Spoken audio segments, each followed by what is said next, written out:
sisis! Welcome back to my YouTube channel! For today's video, meron na naman tayong panibagong makeup look. Last time, I did create a makeup look based on my zodiac sign, which is Pisces. And today's video, I'll be creating a makeup trend based on the year that I was born, which is 2002. I searched in different platform about 2002 makeup look at napakaraming lumabas.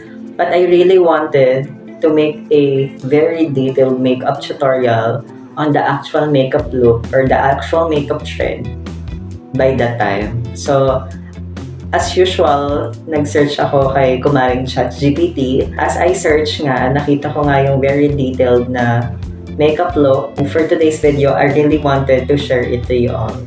So, if kagaya kita na we were born in 2002, now, or if you are also curious on what makeup looks like on 2002, please keep on watching.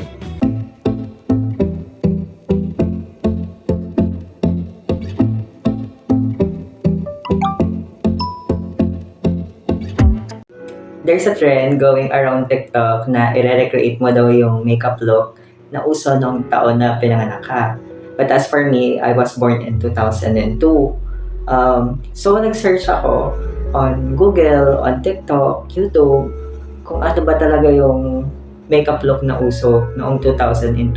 Maraming lumabas, but it's Y2K in general, but wala masyadong detailed about it. At may lumabas naman na very detailed na step-by-step sa ChatGPT. Yun yung susundin natin as for today. Ito yung inspo natin for today. Lumabas dun is more on JLo Glow. Lumabas din yung kay Christina Aguilera na Dirty Era. So, yun yung susundin natin. For base, according to ChatGPT, super matte talaga noon. Pero, it says na hindi ganun ka-full coverage yung foundation nila. For today, ang foundation kong gagamitin is by Beauty Blender kasi it says na yung mga foundation nila before is very tan. Tapos, to lessen na lang the coverage, lalagyan ko siya ng moisturizer. I'm using this Sadwear na collagen face cream. Hahaluan ko lang siya ng konti para mas lesser yung coverage natin. So, magdi-dispense lang ako ng konti. Yan, dito. Yan. Tapos, ang gagawin ko is kukuha ako ng moisturizer. Tapos, pag nakapag-dispense na ako ng moisturizer tsaka foundation dito sa lid na to, magdadagdag pa ako ng BB cream, yung Blemish Balm by Shawil. Pag-mimix ko lang sila.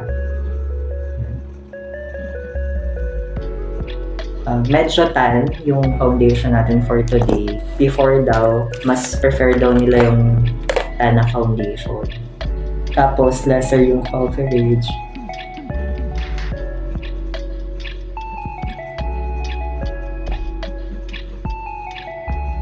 As for concealer, walang na-mention.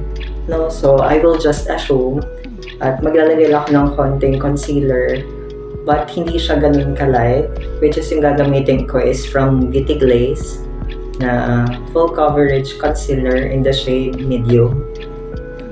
Maglalagay lang ako ng konti dun sa mga problem areas ko, which is yung under eyes, konti-konti lang. Itong nose, and forehead, haba, tsaka yung beard area ko. Ayan. To blend it out, gagamit lang ako ng round concealer brush.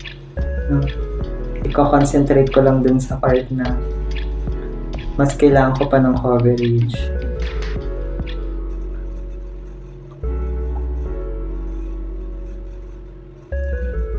Magsa-straight na ako to powder. I will use this Ashley Shine na monochrome velvet powder. Isaset ko lang yung full face ko. Ang ginagamit nilang contour is bronzer. And to bronze my whole face, ang gagamitin ko lang is yung Blind by Careline na contour powder in the shade Butterscotch. No, ang sabi talaga doon is napaka-bruma bronzer sila tapos hindi din sila ma-blush. They particularly put bronzer everywhere. Tapos yun yung ginagamit nilang contour. Talagang more bronzer talaga. Tapos yung bronzer pinapaabot nila sa cheeks. And for the nose, pagbigyan niyo na ako, I will contour my nose by a cool tone powder. I'll be using this contour palette from Maybelline. Gagamitin ko lang yung cool tone shade sa ito.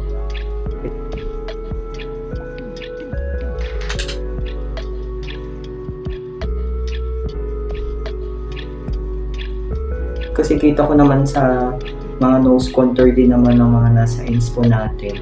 Hindi naman ganun kapula yung ano nila. So I assume cool tone pa rin yung pinang nose contour nila.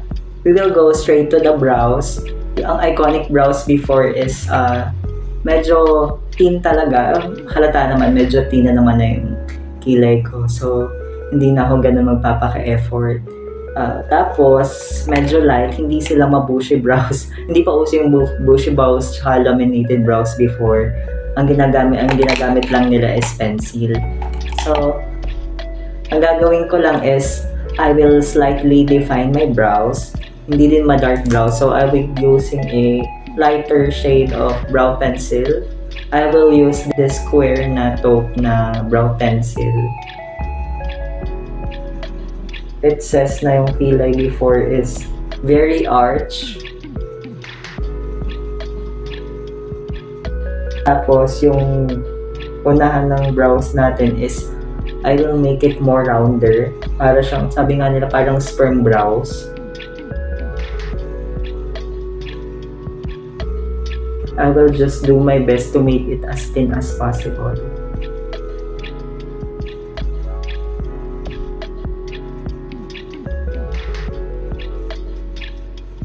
I-define ko lang yung dulo ng brows natin using this contour powder.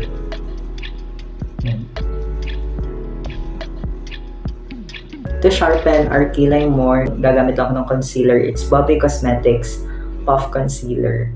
Para lang mas manipis lalo yung kilay natin.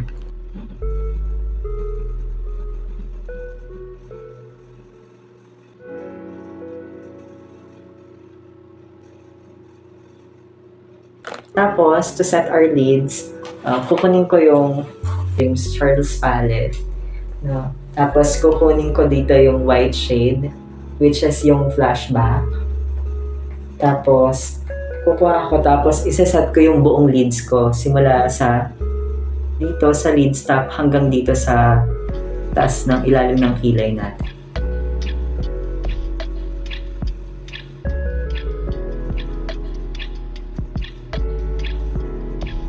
For eyes nila, nung na-research ko, they just use a 1 to 2 eyeshadow before. Tapos, hindi sila gano'n nagbe-blend.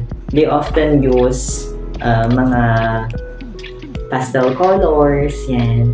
So, for today's, ang gagamitin ko is itong Miss Lara palette natin. Kukunin ko yung light blue shade dito.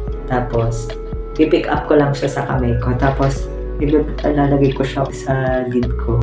Kukunin ko itong Be Crazy natin na palette. Tapos, ipipick up ko yung shade na Hero Worship. Itong light blue na shimmery shade. Ilalagay ko din siya all over the lids. Kasi yung makeup look natin for today is medyo frosty. Tapos, ipick up ko lang siya ng brush. Tapos, lightly, lalagay ko lang siya all over the lids. Para mas frosty pa, kukunin ko tong HLLR palette natin. Kukunin ko lang tong shade na itong shade na medyo green dito sa palette. Tapos, ilalagay ko lang din siya sa lid ko. Papat lang natin yan. As you can see, parang sinascatter lang natin yung eyeshadow natin sa lid. Tapos, we can stop here na. Tapos, pero, lalagyan ko pa rin siya nitong yung parang glittery dito na, yun dito. Itong glittery na to. To add more frost, ilalagay lang ako ng konti. Tapos, parang medyo siya holographic din.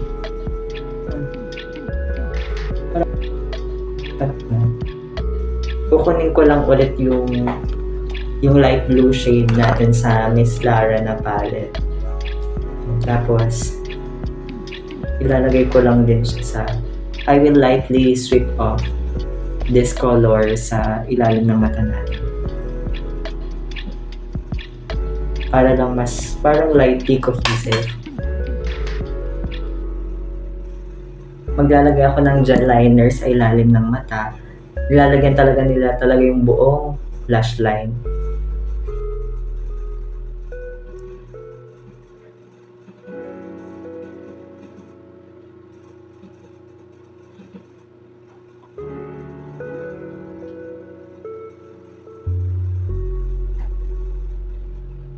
Lalagyan lang natin ng konti lang dito.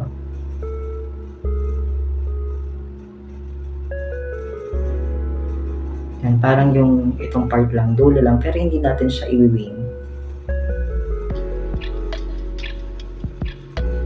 Yan. Hindi naman siya sinasmoke out, basta lang siya nilalagyan din sa dalawang dulo. Hindi ko na siya isa-smoke out, hindi ko na siya i-wing. Basta ko na lang siya ilalagay. Gel liner pala, ang ginagamit ko is yung Maybelline na gel liner. Sa brow bone, maglalagay na lang ako ng highlighter na light, yung pearl shade dito sa contour palette. Lalagay ko lang siya sa brow bone.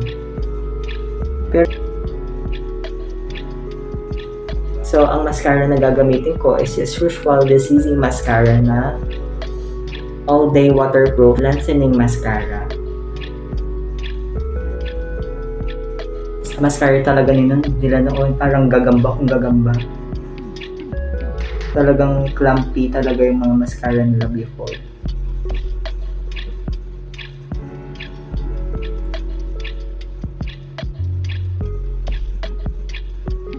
For blush naman, uso nun before is yung mga peachy na blushes lang daw. So I will use this Hisi natin na peachy blush in the shade 01. Pero yung ano nila is dito lang. Konti lang talaga. For lips, hindi sila nagli-lip liner, bihira ako makakita ng naka-lip liner. Pero for the sake of this makeup look, maglalay na lang ako ng lower tsaka top lip ko.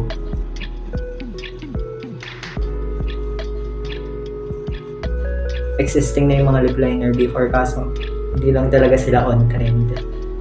Tapos, yun, kapag naline ko lang ng konti yung lips natin, lalagay lang din ako ng nude lip. I-base ko muna tong Blight by Caroline in the shade Pudding. Tapos lalagyan ko lang siya ng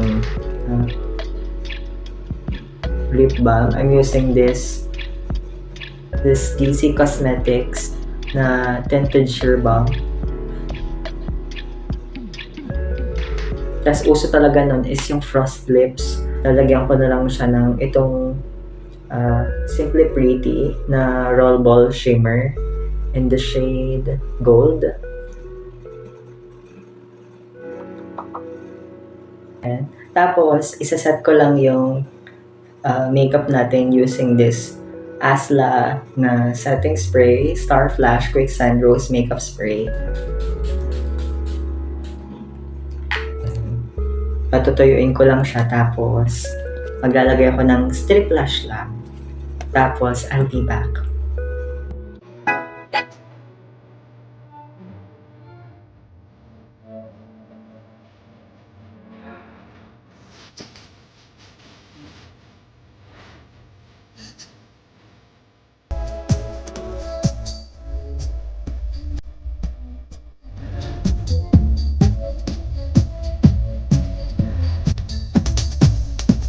This is the final look, mga sis. Thank you so much for watching this video. And if you like this video, please thumbs up. And I would gladly, I would really appreciate if you would subscribe to my channel. And share nyo din to sa mga sisis natin ng mga 2002 pinanganak. And if you want to see my other makeup looks, I would display it by the end of this video. And for more updates, I will flash here my other social media accounts. And I would gladly appreciate as well if you would follow me. Again, thank you for watching and see you in my next video.